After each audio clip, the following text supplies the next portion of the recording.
สบายดีก่อนอื่นข้อเหียนประธานคณะกรรมการที่เคารพนับถือฮักแพงมายังบรรดาแขกตลอดหดนักศึกษาที่เข้าร่วมในนาทีนี้ข้าพเจ้านางแปวจิตวงศ์มาในทีมยุคมาหัวใจซีจีบัดนี้ซีข้อเว้าบอนปันยุคเพลงทันสมัยมานุษย์ในเมืองคนสร้างอุดมเจริญแท้เลล่อมแยงอย่างพื้นปัตตภีโลกลุมโหมหุ้มดินยับเข้าเพราะมีเจ้าซีจีนี่แล้ว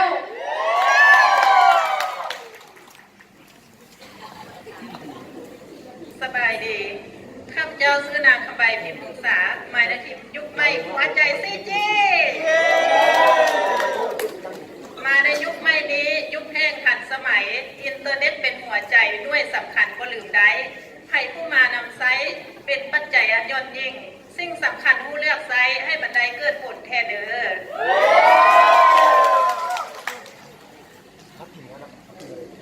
สบายดีพี่น้องในที่ชุมนุมกองตะลุมซุมเฮาเปิดวิธีการโต้เวทีนี้ระวังโตสตีแน่ฝ่ายเสนอแน่แท้ๆซีจีกวงไก่เทเดอข้าพเจ้าซื้อท้าวปิ่นดอกน้ำเพชรมาจากทีมยุคใหม่ใส่ใจซีจี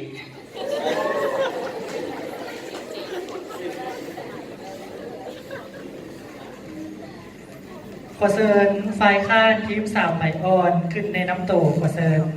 ก่อนอื่นก็ขอน้อมนมัสการพระเทราเดชเทระขอแสดงความนับถือมายังประธานรองประธานและนับถือมายังคณะกรรมการขอแสดงความฮักแพงมายังแขกที่เข้าร่วมทั้งหมดภายในงานในมื้อนี้พวกข้าพเจ้าทีมสามใบอ่อน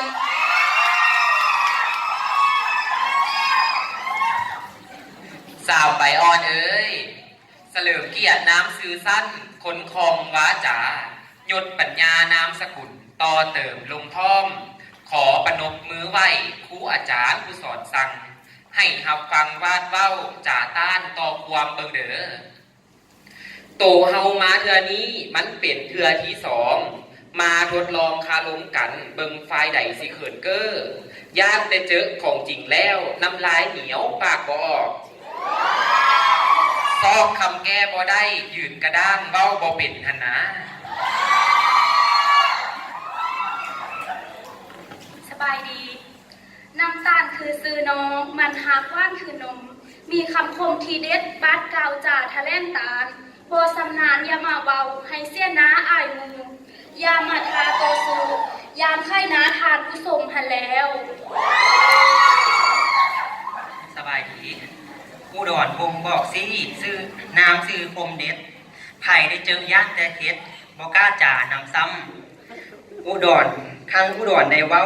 เป็นตาฟังแท้เดือทานย่างแต่ปูต่อสู่น้ำลายแห้งปากบ่เป็นแท้เนาะ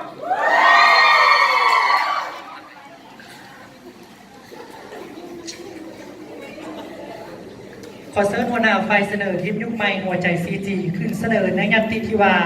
อินเทอร์เน็ตเป็นปัจจัยที่5ของมนุษย์ในปัจจุบันมีเวลา3 นาทีขอเชิญ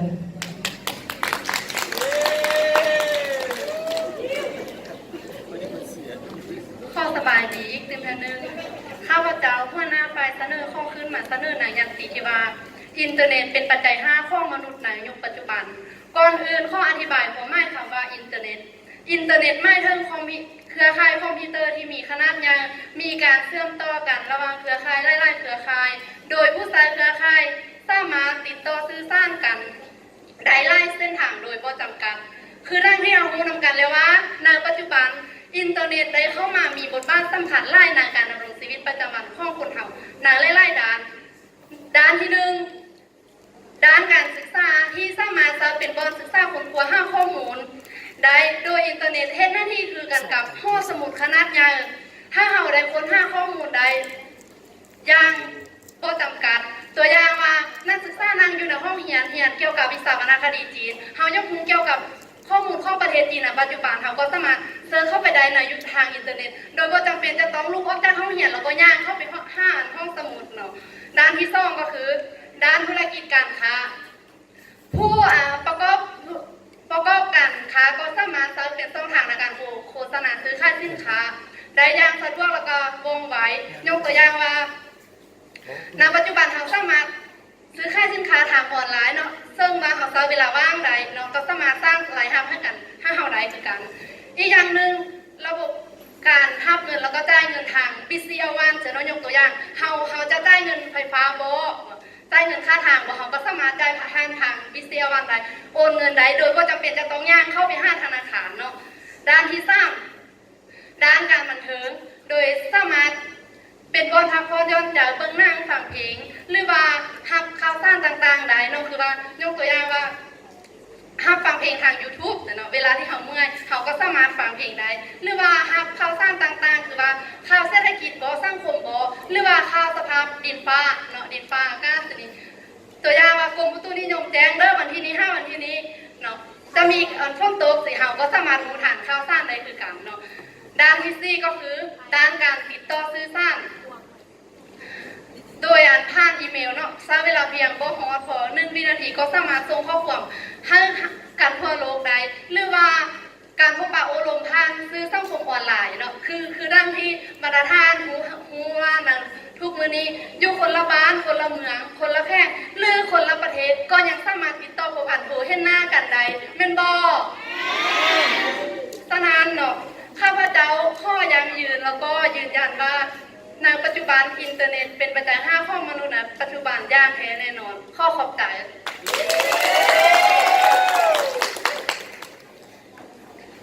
ขอเชิญหัวหน้าฝ่ายค้านทีม3ใบอ่อนขึ้นมาคัดค้านในยัตติที่ว่าอินเทอร์เน็ตเป็นปัจจัยที่5ของมนุษย์ในปัจจุบันมีเวลา3นาทีขอเชิญ สบายดีอีกครั้งซึ่งกลุ่มพวกข้าพเจ้าถือฮาบิซอฟฝ่ายค้านซึ่งในฝ่ายค้านของเราเนี่ยในนี้แมนยัตติที่ว่าอินเทอร์เน็ตเป็นปัจจัยที่5ของการดำรงชีวิตซึ่งก่อนสิมีปัจจัยที่5ซึ่งในปัจจุบันนี้ปัจจัยที่5ยังบ่ได้มีการยอมรับว่าเป็นอินเทอร์เน็ตเป็นปัจจัยที่5ที่แน่นอนแต่ปัจจัยที่4แม่นเฮานำใช้มาแต่ปู่ย่าตายายปัจจัยที่4มีอย่างแน่เฮาสิมารู้จักกันเลยปัจจัยที่4มีคืออาหารยาขัวพยาธิเครื่องนุ่งห่มที่อยู่อาศัยซึ่งทุกอย่างนี้มันบ่แม่นเพียงแต่เฮาเอาไว้ใช้ไว้กินแต่ทั้ง4อย่างนี้เฮาสามารถเอกอักต่อชาวโลกได้ว่ามันเป็นวัฒนธรรมของเฮาเช่นเครื่องนุ่งห่มเฮานุ่งสิ้นเครื่องนุ่งห่มมันก็เป็นสิ้นมันก็เป็นเครื่องนุ่งห่มเพราะฉะนั้นมันก็นอนอยู่ในปัจจัยที่4สิ้นมันสามารถเอกอักให้ชาวโลกได้รู้ว่าเฮาเป็นคนลาวเพราะฉะนั้นเครื่องนุ่งห่มถือว่าเป็นสิ่งสำคัญส่วนอินเทอร์เน็ตเป็นระบบที่ขนาดใหญ่บ่มีใครเป็นเจ้าของแม่นบ่อยู่ในโลกนี้บ่มีไผเลยเป็นเจ้าของเครือข่ายอินเทอร์เน็ตที่ใหญ่ๆที่สุดเพราะฉะนั้นการควบคุมอินเทอร์เน็ตให้มันอยู่ในทางที่ดีได้เป็นไปได้ยากที่สุดสังเกตเห็นประเทศที่นำใช้อินเทอร์เน็ตหลายที่สุดเป็นประเทศที่เสียค่าในการสร้างเว็บไซต์หรือสร้างการป้องกันการอาชญากรรมทางอินเทอร์เน็ตหลายที่สุดใช้อินเทอร์เน็ตหลายและยังบ่พอยังใช้การป้องกันหลายขึ้นเติมอีกเฮ็ดให้ประเทศนั้นเสียค่าใช้จ่ายไปหลายตัวอย่างบริษัทใดหนึ่งนำเอาอินเทอร์เน็ต Wi-Fi เข้าไปในบริษัทเฮ็ดให้พนักงานในบริษัทอยากไปการบ่แม่นอยากไปเฮ็ดเวียกอยากไปใช้อินเทอร์เน็ตฟรีแม่นหรือบ่บางบริษัทนำใช้อินเทอร์เน็ตเสียค่าใช้จ่ายอินเทอร์เน็ตแต่ละเดือนหลายกว่าเงินเดือนที่จ่ายให้พนักงานซะอีกอันนี้มันสำคัญบ่อินเทอร์เน็ตเพราะฉะนั้นเขาจึงบอกได้เลยว่าอินเทอร์เน็ตมันก็ได้สำคัญในการใช้ชีวิตของเขาหลายปานนั้นในสมัยก่อนพ่อแม่ของเขาปู่ย่าตายายของเขาก็บ่ได้นำใช้อินเทอร์เน็ตในการทำมาหากินเขาไถนาเขาใช้อินเทอร์เน็ตบ่รถไถเขาใช้ Wi-Fi บ่จังไถนาเขาบ่เลย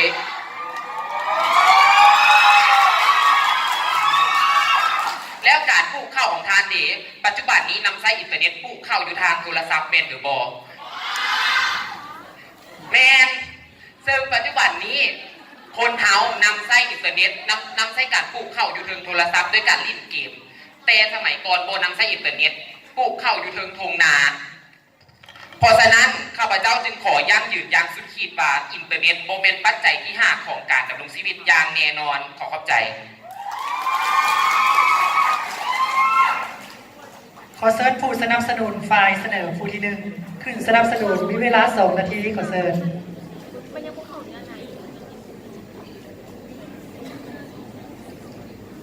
ขอสบายดีอีกครั้งหนึ่งเมื่อกี้ผ่านการฟังฝ่ายค้านไปได้เบาย่างหลวงหลายเนาะแต่ว่าสิ่งที่ฝ่ายค้านเมามานั้น กาแม่นส่วนแม่นแต่ว่าเฮามาเบิ่งนำกันในชีวิตประจำวันนี้ มีไผแด่ที่ปฏิเสธระบบอินเทอร์เน็ตมาในประสุนที่นี้มีบ่ผู้ใช้มือถือขอเสียงเด้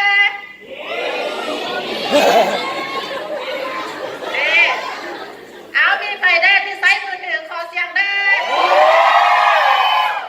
แสดงว่าผู้ใช้อินเทอร์เน็ตนี่หลายกว่าผู้บ่ใช้เนาะฉะนั้นเวลาปลูกข้าวปลูกน้ำก็แม่นอยู่ว่าเฮาบ่ได้ใช้ไวไฟเฮาบ่ได้ใช้อินเทอร์เน็ตแต่ว่าในยุคเก่ามันยังบ่ทันสมัยเดี๋ยวนี้มันทันสมัยเข้ามาเข้าใจแล้วเนาะถ้าว่าเขาอยากให้เข้าหนางามเขาก็สามารถเบิ่งอินเทอร์เน็ตว่าเขานำใช้เทคโนโลยีวิธีการปลูกวิทยาศาสตร์แนวใดแน่ใส่ปุ้นใส่ปุ๋ยชีวภาพแนวใดแน่เพื่อให้หนางามขึ้นแม่นบ่อันนี้เป็นข้อมูลอันหนึ่งฉะนั้นอินเทอร์เน็ตใช้ได้หลายสิ่งหลายอย่างบ่เฉพาะแต่ใช้เข้าในการปลูกข้าวหนาเท่านั้นเขายังใช้ได้เป็นโหสมุดเป็นวัจนานุกรมและก็เป็นโหสมุดที่อยู่เคียงข้างของเขาเป็นวัจนานุกรมเขาจะใช้ต้องการเวลาใดเขาก็เสิร์ชเข้าไปเบื้องใดยกตัวอย่างว่าอาจารย์วางเรียนบ้านให้เอาเจ้าไปซอกหาคำศัพท์หนึ่งที่ว่าคุณธรรมเป็นอย่างหรือว่าจริยธรรมเป็นอย่างอันนี้เขาจะย่างเวลาใช้เวลาเข้าไปโหสมุดอยู่มันก็เป็นการเสียเวลาฉะนั้นวินาทีต่อวินาทีเขาเสิร์ชเข้าไปอยู่ใน YouTube แล้วก็เบิ่งเห็นคำศัพท์ความหมายเพิ่นแปลออกมาให้เรียบร้อยแล้วฉะนั้นเฮาก็ตอบอาจารย์ได้ในเวลานั้นเลยเนาะบ่จำเป็นจะใช้เวลาหลายอันนี้เป็นการประหยัดเวลาว่องไวทันใจว่าซั่นซะอันนี้มันความทันสมัยของอินเทอร์เน็ตเนาะข้าพเจ้าขอยังยืนว่าการใช้อินเทอร์เน็ตนี้เป็นปัจจัยที่5ซึ่งคนเฮาก็สามารถจะตัดแยกออกในชีวิตประจำวันได้มันเปรียบเหมือนอาหารการกินบ่แตกต่างอย่างกับอาหารในปัจจุบันก็ขอขอบใจขอเชิญผู้สนับสนุนฝ่ายค้านผู้ที่หนึ่งขึ้นสนับสนุนมีเวลา2 นาทีขอเชิญ สบายดีอีกครั้งเป็นไปบ่ได้เลยที่อินเทอร์เน็ตจะเป็นปัจจัยของมนุษย์กระดังที่เฮาฮู้นำกันว่ามนุษย์เฮามีเพียงแต่4ปัจจัยเท่านั้นและ4ปัจจัยนั้นเป็นสิ่งที่สำคัญและจำเป็นต่อการดำรงชีวิตของมนุษย์หลายที่สุดและอินเทอร์เน็ตเป็นเพียงแต่สิ่งที่สื่อหนึ่งที่อำนวยความสะดวกให้แก่มนุษย์ในด้านหนึ่งเท่านั้นที่ไฟเซเนอร์ว่าในปัจจุบันนี้ใช้อินเทอร์เน็ตในการส่องหาข้อมูลต่างๆมันง่ายมาสะดวกแม่นแล้วมันง่ายสะดวกแต่ว่าข้อมูลที่ใดจากอินเทอร์เน็ตหันเจ้ามั่นใจไล่สำได้ว่าเป็นข้อมูลที่มีความจริง100%บางข้อมูลหันเป็นข้อมูลเท็จกระย้อนว่าดังที่เราพูดกันว่าอินเทอร์เน็ตหันผู้มีไพ่เป็นเจ้าของเป็นเครือข่ายขนาดใหญ่ไพ่สิเอาลงข้อมูลผิดพลาดประการใดก็มีไล่ทั่วไปเนาะและอินเทอร์เน็ตหันที่ไฟเซเนอร์ว่าอินเทอร์เน็ตหันบ่จำเป็นต่อไปห้องสมุดเสียเวลาแต่ว่าจะฮู้บ่ว่าห้องสมุดหันเป็นสิ่งที่แรงความฮู้อยู่หันหลายที่สุดและจะเสียเวลาจังได้ก็ในเมื่อข้าเจ้าสารห้องสมุดมาให้นักศึกษาในการศึกษาค้นคว้าหาข้อมูลต่างๆและการเข้าห้องสมุดบ่เป็นการเสียเวลาเป็นการส่องหาประสบการณ์ส่องหาความรู้ยกตัวอย่างทานดร.เอฟลามโนมนักภาษาศาสตร์ชาวอเมริกาได้กล่าวไว้ว่าในปัจจุบันย้อนอินเทอร์เน็ตจึงลดความสำคัญบทบาทของห้องสมุดหรือว่าศูนย์การศึกษาย้อนว่าครูอาจารย์หรือว่านักศึกษาส่วนใหญ่หันใส่แต่อินเทอร์เน็ตหรือว่าบางอย่างบานก็ให้นักศึกษาสอบตัดอินเทอร์เน็ตโดยบ่มีให้ไปเข้าห้องสมุดเลยเราเป็นจังได้บัดนี้เราเห็นห้องสมุดมาเบื่อยังแม่นบอกคัดบ่ให้เฮาไปเข้าไปสอบค้นคว้าหาข้อมูลจากห้องสมุดแม่นบอกทุกทางและอินเทอร์เน็ตดังที่ไฟเซเนอร์ได้บอกว่าใช้ในการติดต่อสื่อสารวินาทีเดียวก็ได้แล้วแม่นแล้วใช้ในการติดต่อสื่อสารสะดวกแต่จะฮู้ว่าการใช้อินเทอร์เน็ตในการติดต่อสื่อสารหันเจ้าหมดค่าใช้จ่ายในการใช้อินเทอร์เน็ตไล่กันได้อยู่ในแต่ละเดือนเพราะฉะนั้นข้าพเจ้าข้อยังยืนว่าอินเทอร์เน็ตโบแมนปัจจัยของมนุษย์อย่างแน่นอนขอขอบใจขอเชิญผู้สนับสนุนฝ่ายเสนอผู้ที่2ขึ้นสนับสนุนมีเวลา2 นาทีขอเชิญ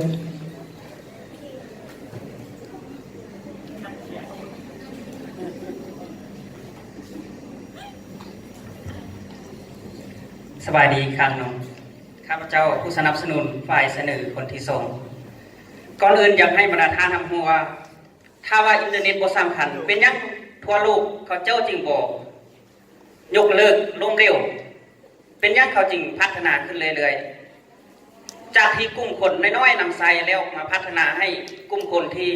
30 ล้านกว่าคนที่ว่านำไซขึ้นไปคืออยู่คณะศึกษาศาสตร์ของพวกเราคือกันเนาะหรือว่ามหาวิทยาลัยแห่งชาติก็ยังมีห้องอินเทอร์เน็ตให้เราค้นคว้าถ้าว่าเราค้นคว้าอยู่แต่ในห้องสมุดคือทางฝ่ายค้านเรามาเนาะห้องสมุดในบางเรื่องมันอาจจะเป็นข้อมูลที่เก่าแก่โบราณทันสมัยก็ปัจจุบันเพราะว่าอยู่ในปัจจุบันนี้คนเรานี่อาจจะใช้เกี่ยวกับข้อมูลที่ทันสมัยเพราะว่าโลกเรานี่มันไปไกลแล้วเนี่ยและที่ท่านมาว่าการ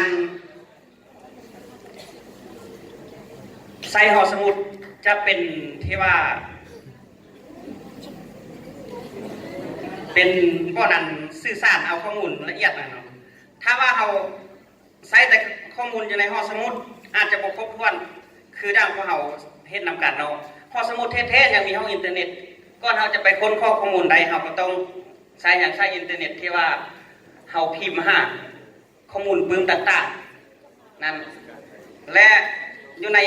มหาวิทยาลัยต่างๆหลายอย่างอยู่ในต่างประเทศบ่หรือว่าเราสามารถเชื่อมข้อมูลแลกเปลี่ยนกันได้ถ้าว่าเราค้นหาอยู่ในห้องสมุดเราจะเสียเวลาถ้าว่าใช้อินเทอร์เน็ตเราจะประหยัดเวลากว่าฉะนั้นข้าพเจ้าขอยืนว่าอินเทอร์เน็ตนี้เป็นปัจจัยที่5ของสังคมมนุษย์อย่างแน่นอนขอขอบใจขอเชิญผู้สนับสนุนฝ่ายค้านผู้ที่2ขึ้นสนับสนุนมีเวลา2 นาทีขอเชิญกล่าวสบายดีอีกครั้งหนึ่งเนาะดังที่ฝ่ายเสนอและสินค้าตามออนไลน์แล้วพวกท่านมั่นใจว่าสินค้าในออนไลน์นั้นจะได้รับคุณภาพอินเทอร์เน็ตเทสให้การสื่อสารสะดวกสบายข้าพเจ้าขอถามในว่าที่พวกท่านแชทพวกท่านโทรวิดีโอคอลเห็นหน้านั่งพวกท่านโทรฟรีบหรือเสียเงินแล้วท่านเงินของท่านหมดเด็กอินเทอร์เน็ตยังสามารถใช้ได้พอท่านสมการที่พวกท่านบอกว่าอินเทอร์เน็ตช่วยในการศึกษาแต่ผลการวิจัยของดร.เบนจามินสตอมนักค้นคว้าชาวอังกฤษได้บอกว่าอินเทอร์เน็ตเฮ็ดให้นักศึกษาเฮาบ่มีประสิทธิภาพเพราะว่าเมื่อพบปัญหาใดหนึ่งก็เพิ่งพาแต่อินเทอร์เน็ตบ่สามารถคิดเองได้บ่สามารถแก้ไขปัญหาด้วยตัวเองได้แม่นบ่อินเทอร์เน็ตนั้นเปรียบเหมือนยาเปรียบเหมือนสิ่งเสพติดชนิด5 แห่งที่เพื่อเมาคนเฮาในสังคมสร้างความแตกแยกเป็นปรากฏการณ์อย่างท่อทางสังคมยกตัวอย่างเช่นผมก่อปราบอาชญากรรมของประเทศไทยได้ระบุว่าภายในปี 2018 มีคดีทางอินเทอร์เน็ตถึง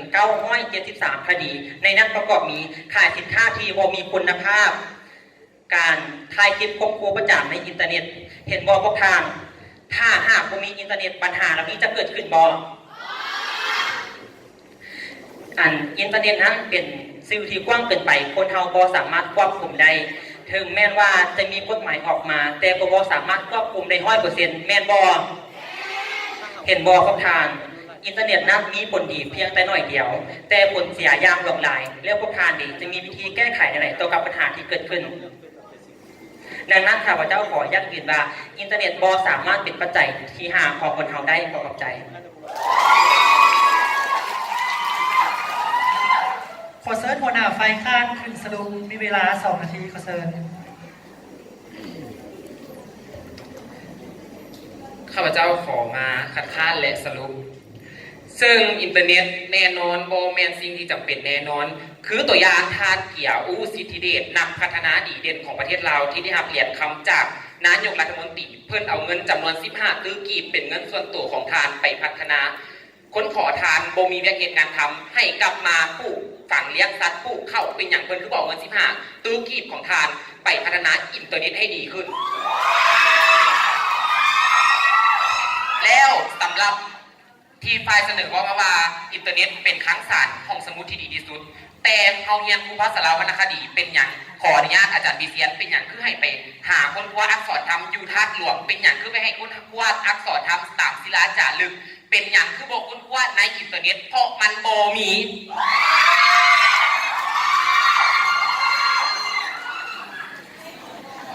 ซึ่งการพัวพันทางอินเทอร์เน็ต ทางฝ่ายของข้าพเจ้าก็ได้เว้าไปแล้วว่าจะเป็นการซื้อขายสินค้าการพัวพันบริษัทอื่นๆใดๆก็แล้วแต่มีนำไส้อินเทอร์เน็ตหลายซ้ำใดอันตรายหลายซ้ำนัดมีการซ่อโกงกันหลายในยุคปัจจุบันการใช้อินเทอร์เน็ตเป็นเครือข่ายธุรกิจถือว่ามีอันตรายที่สุดซึ่งมีการซ่อโกงกันหลายเพราะว่าเขาเก็บข้อมูลต่างๆไว้ทำไฟล์ข้อมูลอยู่ในอินเทอร์เน็ตเ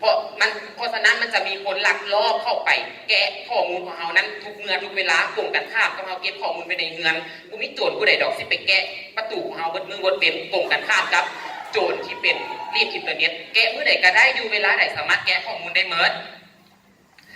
และเมื่อข่าว 2-3 เดือนที่ผ่านมาเห็นบ่ป่าโลมาถือห้อยกล้องจุลทรรศน์กล้องถ่ายรูปไว้ในหลักเพื่อไปสอบหาข้อมูลจากประเทศอื่นๆอินเทอร์เน็ตยุ่งยากให้คนยังบ่พอยังยุ่งยากให้สัตว์อีกคือกันกับประเทศฟินแลนด์เป็นประเทศที่มีการศึกษาที่ดีที่สุดแต่เขาเจ้านำบ่ได้นำใช้อินเทอร์เน็ตเข้าในหลายที่สุดเขาเจ้านำใช้การฝึกตัวจริงการรู้เหตุผลตัวจริงนำใช้หลายที่สุดเพราะฉะนั้นข้าพเจ้าขอยั่งยืนและยืนหยัดสุดอกสุดใจว่าการอินเทอร์เน็ตเป็นปัจจัยที่ 5ของคนอย่างแน่นอนขอขอบใจขอเชิญหัวหน้าฝ่ายเสนอขึ้นสรุปมีเวลา2 นาทีขอเชิญ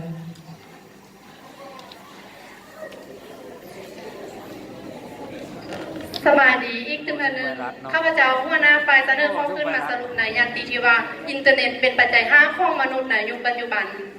คือที่เรารู้ว่ายุคนี้เมนยุคที่ทันสมัยเมนโบยุคแห่งศตวรรษที่21เมนโบฉะนั้นเนาะประเทศชาติเรามีการพัฒนามีความเจริญก้าวหน้าอินเทอร์เน็ตจึงมีบทบาทในทุกๆวิชการคือด้านคำเห็นของท่านทองหุนซี่สุริตนายกรัฐมนตรีแห่งสปป.ลาวได้กล่าวไว้ในกองประชุมห้อวัฒนธรรมแห่งชาติในครั้งวันที่23กรกฎาคม2016ว่าปัจจุบันสื่อสังคมออนไลน์และอินเทอร์เน็ตแม่นพาหนะที่สำคัญในการตอบสนองข้อมูลข่าวสารสาระน่าหูและอื่นๆอย่างไรว่าวินาทีต่อวินาทีดังนั้นสื่อสังคมออนไลน์จึงมีประโยชน์หลายที่สุดที่เฮาปฏิเสธบ่ได้แม่นบ่จังใดก็ตามเนาะอินเทอร์เน็ต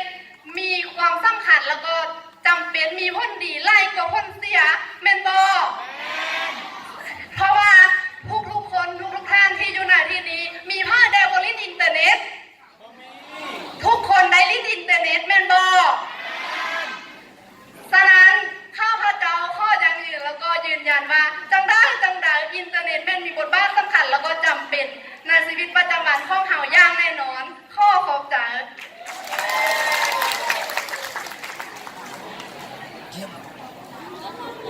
เจ้านั้นดุเดือดกันอีเนาะวันต่างฝ่ายกับต่างทบเทียงกันด้วยเหตุและกับผลเนาะต่อไปขอเชิญคณะกรรมการให้เขาคิดเขาเห็นต่อการแข่งขันที่ผ่านมาในเมื่อกี้เนาะขอเชิญสังเกตเห็นว่าทั้ง2ทีมเว้าได้ดีการนำใช้ศัพท์ภาษาหรือว่าคล่องแคล่วสมกับว่าเป็นนักศึกษาครูภาษาลาวดังที่ท่านประธานได้เว้าตอนก้าวเปิดพิธีว่าครูภาษาลาวเป็นเจ้าของภาษาลาวนำใช้ภาษาลาวถูกต้องตามหลักไวยากรณ์อันนี้ขอสมเสยขอตบมือสมเสยนะคะเจ้าเนาะที่ทางข้าพเจ้าได้เป็นคณะกรรมการกระเมนได้มีการแลกเปลี่ยนกับคณะกรรมการได้รับผิดชอบเกี่ยวกับการนำใช้ศัพท์ภาษาทั้ง2ฝ่ายในตัวนี้ก็เห็นว่าเว้าได้ดีบ่มีหยังที่จ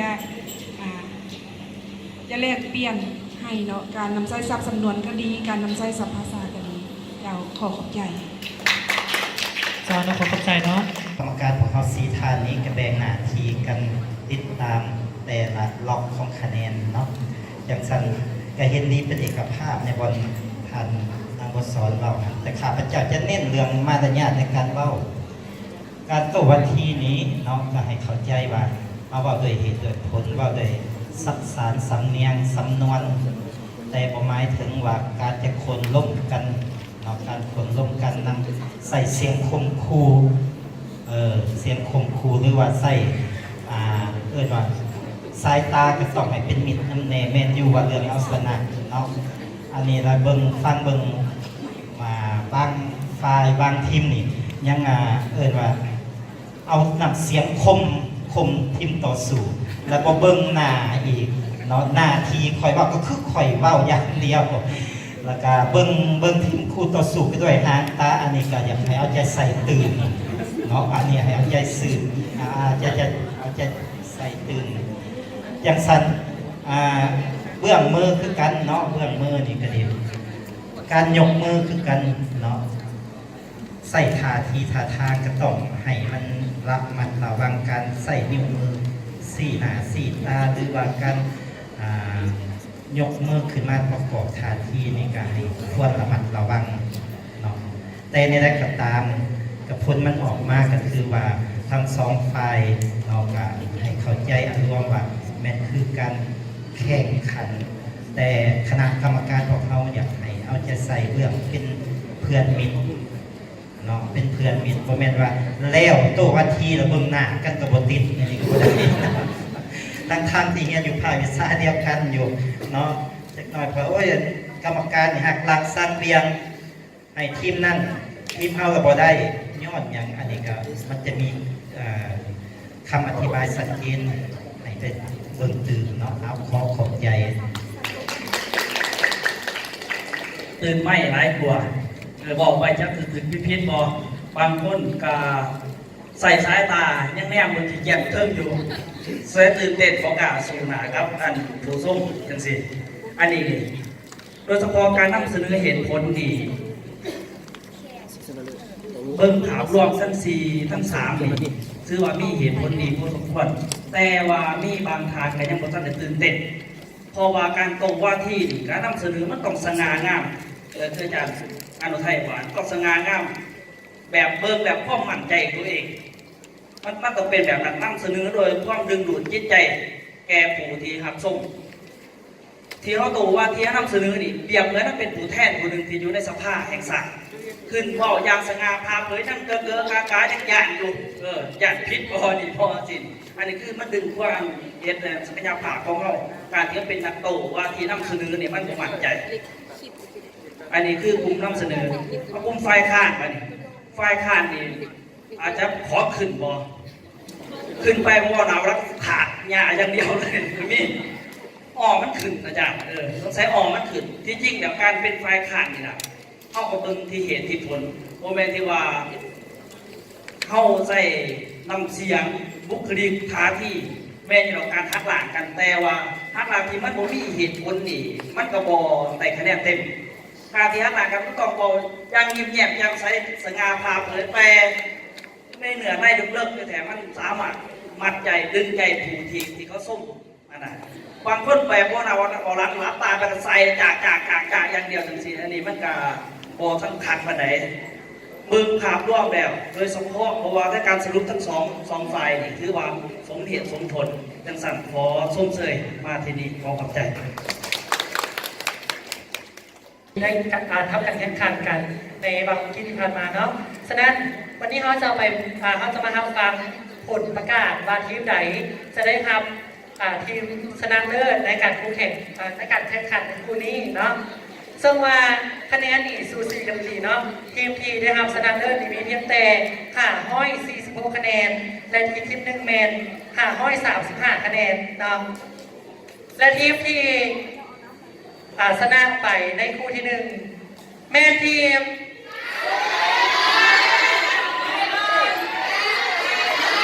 ไหนทีม3ไปออน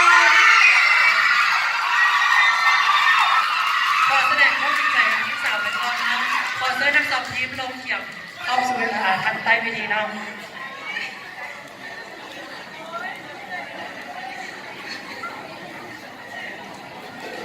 ขอเชิญทั้ง2ทีมลงสู่ทางใต้เวที